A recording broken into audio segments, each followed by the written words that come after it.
Okay, simulan natin sa isang tanong. Naisip mo na ba, kailan ba masasabi na yung pagtanggap mo ng benepisyo mula sa kumpanya nangangahulugan na ring pumayag ka na sa mas maagang pagreretiro? Yung mas maaga kaysa rin sa sinasabi ng batas, di ba? Ito kasi yung naging sentro ng isang medyo viral na kaso sa Korte Suprema na tatalakay natin ngayon. Pag-uusapan natin yung kasong Guido B. Pulong versus Super Manufacturing Inc., Engineer Eduardo D. and Ermilo Pico. Ang GR number nito ay 247819 at dinesisyonan ito noong October 14, 2019. So ang mission natin, unawain natin yung mga pangyayari, ano ba yung nading hatol sa mga mababang hukuman, at syempre yung pinangapasya ng Korte Suprema dito sa usaping ng sapilitang pagreretiro. Okay, sige, himain natin to. Sige. Tingnan natin yung mga importanteng detalye. Itong si G. Pulong, matagal na siyang empleyado ng Super Manufacturing, yung SMI. Tapos, noong September 2014, pinigilan daw siyang pumasok. Bakit? Kasi 60 anyos na raw siya. 60 na siya noon. Oo. At ang basehan daw ng SMI, isang Memorandum of Agreement, MOA, na napirmahan umano noong January 1, 2013. Nakalagay daw doon na 60 ang retirement age. Pero teka, ang alam ko sa batas, 65 yung compulsory, di ba? 60 is optional lang. Tama ka dyan. 60 yung optional, 65 yung compulsory kung walang ibang napagkasunduan. Kaya nga, iginiit ni G. Pulong na una, hindi niya pinirmahan yung MOA na yon. Hindi niya personal na pinirmahan. Tama.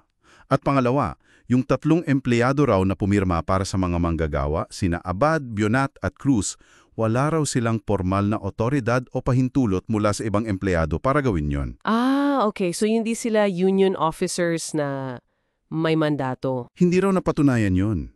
In fact, naglabas pa si Pulong ng sinumpaang saalaysay mula sa 13 katrabaho niya.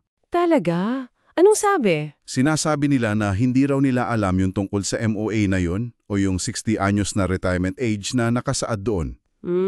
Mabigat yun. So, ano naman ang naging depensa ng kumpanya ng SMI? Well, ang depensa ng SMI una, valid daw yung MOA, legal daw yun. Pangalawa, at ito yung medyo tricky, kahit daw hindi pumirma si Pulong, naka-estopel na raw siya. Estopel? Ano yun sa madaling salita? Kumbaga dahil tumanggap daw si G. Pulong ng mga benepisyo mula sa MOA tulad ng, uniforme, Christmas gift, yung pag-cash ng leave credits, pati health card. Yung mga karaniwang natatanggap. Oo. Dahil tinanggap niya raw yun, para na rin daw siyang pumayag sa lahat ng nasa MOA kasama na yung early retirement sa edad na 60. Parang bawal na siyang umangal pa. Okay. Gets ko. Parang nakinabang ka na, so wag ka nang umangal. Ganun ba yung logic? Parang ganun yung argumento nila. So, paano inimbang yan sa mga unang korte? Kasi dumaan mo na yan sa labor arbiter, di ba? Oo, sa labor arbiter ang desisyon, panalo si Pulong. Sabi ng arbiter, illegal dismissal yung ginawa sa kanya. Okay, so initial win para kay Pulong. Tapos, umakyat sa NLRC. Tama, umakyat sa NLRC.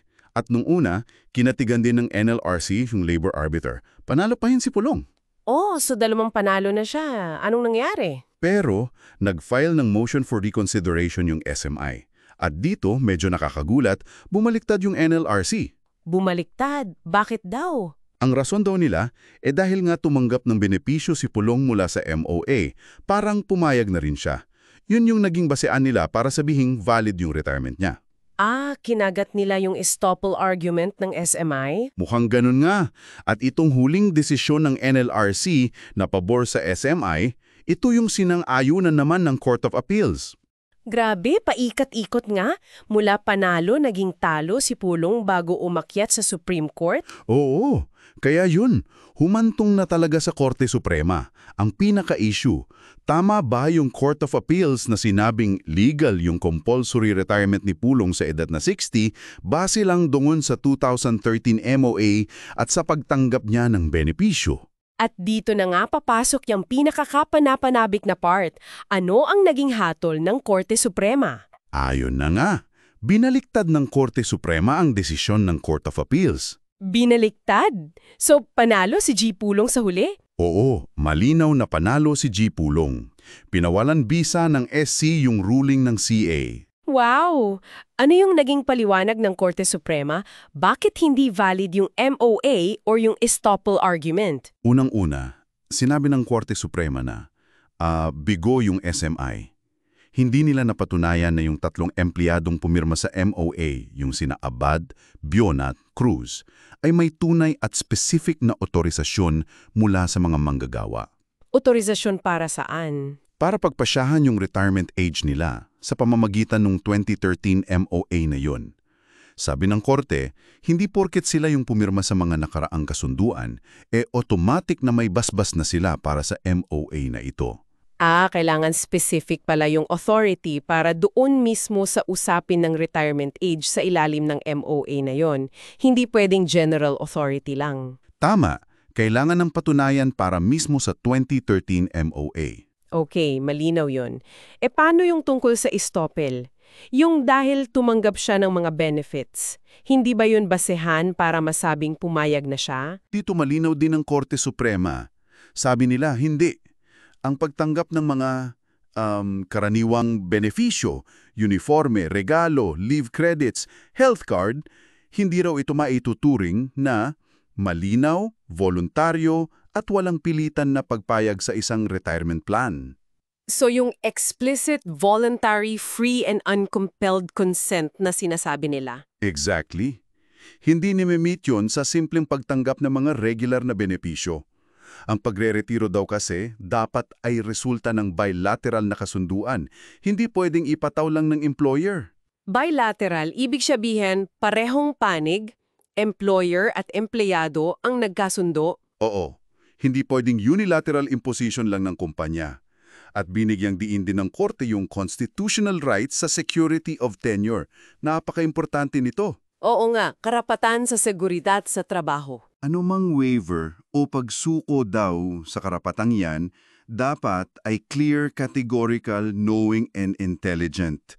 Hindi pwedeng, ipagpalagay lang o hulaan dahil tumanggap ka ng Christmas gift o bonus. Napakalinaw niyan. Ibig sabihin, mataas ang standard para masabing isinuko mo ang karapatan mong manatili sa trabaho hanggang sa legal na retirement age. Mataas talaga.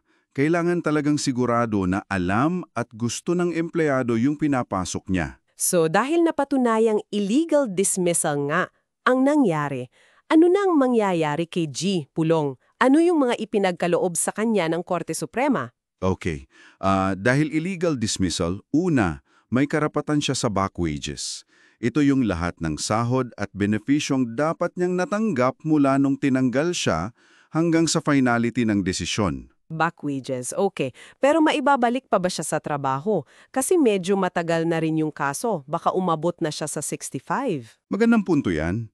Dahil nga umabot na siya sa compulsory retirement age na 65, habang umaandar ang kaso, hindi na raw practical yung reinstatement o pagbabalik sa trabaho. Okay. So ano ang kapalit ng reinstatement? Sa halip na reinstatement, pinagkalooban siya ng separation pay. Bale, back wages plus separation pay. May iba pa ba yung retirement benefits niya? Merong pa.